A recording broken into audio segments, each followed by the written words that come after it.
ਭਾਈ ਅਸੀਂ ਕੰਮ ਕਰ ਰਹੇ ਹਾਂ, ਮਤਲਬ ਕਿ ਕੰਮ ਬਹੁਤ ਮਿਆਰੀ ਸੀ ਤੇ ਅੱਗੇ ਮਤਲਬ ਕਿ ਵਾਲਦ ਕਰ ਰਿਹਾ ਸੀ। ਅਸੀਂ ਮਤਲਬ ਕਿ ਜੱਦੀ ਪੁਸ਼ਤੀ ਕੰਮ ਕਰੇ 50 ਸਾਲ ਤੋਂ ਅਸੀਂ ਕੰਮ ਕਰ ਰਹੇ ਹਾਂ।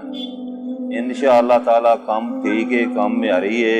टाली की लकड़ ला रहे हैं, बिहार की सी बाहीं पा रहे हैं। इंशा अल्लाह मंजी चार पाइयाँ और पीढ़ियाँ असीं सारा कर रहे हैं। तो अल्लाह पाक का शुक्र है कि काम बहुत म्यारी हुंदा सी ते हुण आके ना थोड़ा जिहा कम हो गया।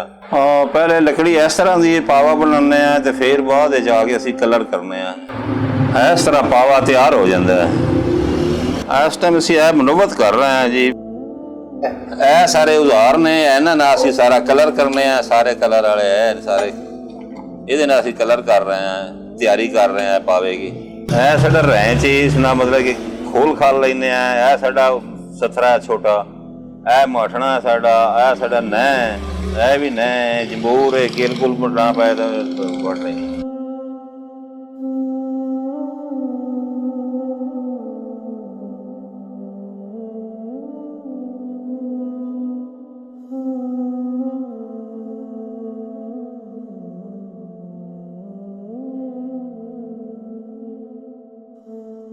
ਮਸ਼ੀਨੀ ਕੰਮ ਹੋਰ ਹੁੰਦਾ ਹੈ ਤੇ ਜਿਹੜਾ ਹੱਥ ਨਾਲ ਕਰਕੇ ਲਿਆਉਣਾ ਹੁੰਦਾ ਹੈ ਨਾ, ਉਸ ਦੀ ਮਤਲਬ ਕਿ ਵੈਲਿਊ ਸ਼ਾਇਨਿੰਗ ਉਸ ਦੀ ਹੋਰ ਹੁੰਦੀ।